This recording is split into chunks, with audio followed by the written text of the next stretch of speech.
Hey there, Oasis Youth. This is Youth Pastor Sam. Wanted to give a Covational in the morning. Hope you guys are all having a good Wednesday. That tea's still hot. I just wanted to give you a quick update on what's been going on with Sarah and myself. As you know, we didn't have youth group this last Sunday. Caleb had asked us to not do Zoom group, and we honestly, I don't think we could have last Sunday. If you noticed, I've shaved my beard as well. Like we're just I wanted to give you a quick update on what's going on. Last Tuesday, Sarah went into the ER, and we found out that she was having a miscarriage. What that means is she had been pregnant for quite a few weeks, about six weeks. We were ready to share the news with everybody, and for reasons we don't quite know, the pregnancy was ended. And we found that out this last Tuesday, and it's been a rough week for us. And so we've been working through grief, working through all the sorrow and all the strife that comes with loss. And so just wanted to be honest that that's what's going on in our lives. We just ask that you keep us in your prayers and your thoughts and all of that. We're not sure when life is going to return completely to normal for us, but we're still trekking on, right? We're still holding on to the Lord in this time. And in fact, what I would like to share with you all is something that I held on to, something that I've been holding on to during this time.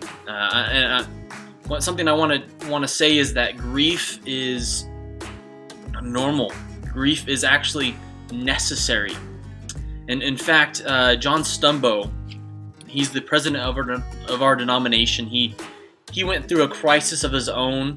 He went through some medical emergencies and couldn't speak or eat or any of that for a year. And reflecting on that instance, reflecting on this time of hardship for him, this is what he had to say. He said that as Christians, we ought to grieve. We ought to mourn, that we ought to have permission to be sad when things exist that to be sad about, right? When we experience loss, it's normal and it's healthy to experience sorrow.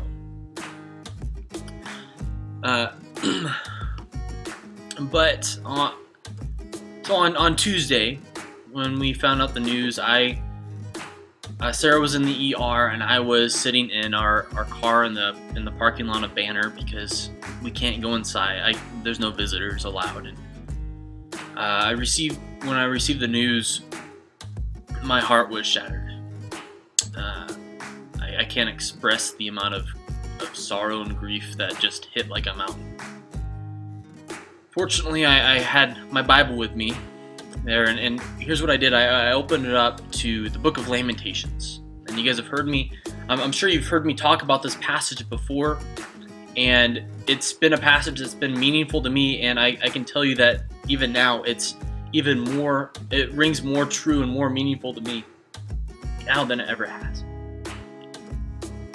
In Lamentations chapter 3, Jeremiah is mourning. He's in deep mourning. He's lost his city. The city of Jerusalem has fallen. People that he used to know, his neighbors, his friends, his family, loved ones, have all been carried away or been slaughtered by Babylon. And he's writing about his experience. He's not writing about my experience. He's writing about his experience. But I think we can find, when we go through grief, we can find ways to connect with his experience. These are some things that he says in Lamentations chapter 3. I'm not going to read the whole chapter. I encourage you to if you are going through grief of your own. But he says, I am the man who has seen affliction, right? That he has driven me away and made me walk in darkness rather than light. He has walled me in so I cannot escape. He has weighed me down with chains. Even when I call out or cry out for help, he shuts out my prayer. He has pierced my heart with arrows from his quiver. I became the laughingstock of all my people. They mock me in song all day long. He has filled me with bitter herbs and sated me with gall. He has broken my teeth with gravel. He has trampled me in dust. I have been deprived of peace.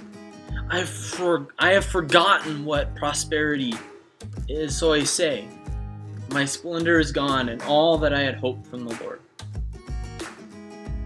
I remember my affliction and my wandering, the bitterness and the gall. I well remember, and my soul is downcast within me. Yet this I call to mind, and therefore I have hope.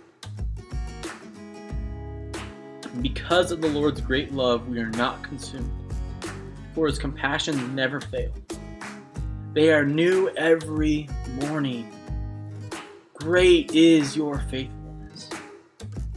I say to myself, the Lord is my portion. Therefore I will wait for him.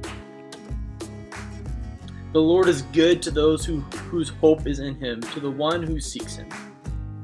It is good to wait quietly for the salvation of the Lord. It is good for a man to bear the yoke while he is young. This is just part of what Jeremiah has to say in Lamentations chapter 3. And as you can read, his experience is different in a lot of ways, right? That for Jeremiah, God caused this to happen in Jerusalem. God sent Babylon to take them into captivity. The difference is God didn't just cause this to happen. It was a result of life. It's a result of the fall, of sinful nature just running its course and wrecking life as it does. But in other ways, there's some similarities, and I'm sure if you've ever experienced grief, then you know what it's like to feel deprived of peace, to feel deprived and to forget what prosperity even is. What was it like to be happy? What was it like to be joyful before all of this happened? I couldn't tell you. But something that Jeremiah does, that I know Sarah has been doing, I have been doing, we have been holding on to, is the reality that through all of this, God has not stopped being faithful. He has not stopped being good. He has not stopped caring for us. He has not stopped loving us. Our salvation has not been revoked from us. And therefore we can have hope. We can have hope that in some way, somehow, God has a way to salvage what's been broken. He has a way to heal all the hurt that we have been going through. And I want to assure you that if you are going through difficulties right now, I'm sure most of us can name things that we're losing, that we've lost during this coronavirus lockdown. Don't give up. Don't lose hope. The Lord has still been faithful to you through this whole time. He still cares for you. He still thinks of you. He still wants the best for you. He still wants you to seek him and to find him. And to find him to be all satisfying. So that's the Covational for today. That's our update. Please be keeping us in your prayers. We'll keep you updated on this Sunday. If we're gonna still do Zoom group or not, we'll keep you in the loop on that. But stay tuned for more information, more updates. We love all of you. We're praying for you. We care for you. We hope that you're all doing well, and we miss you so much. Hope you have a great rest of your day and a great rest of your week. We really appreciate you and can't wait to see you again.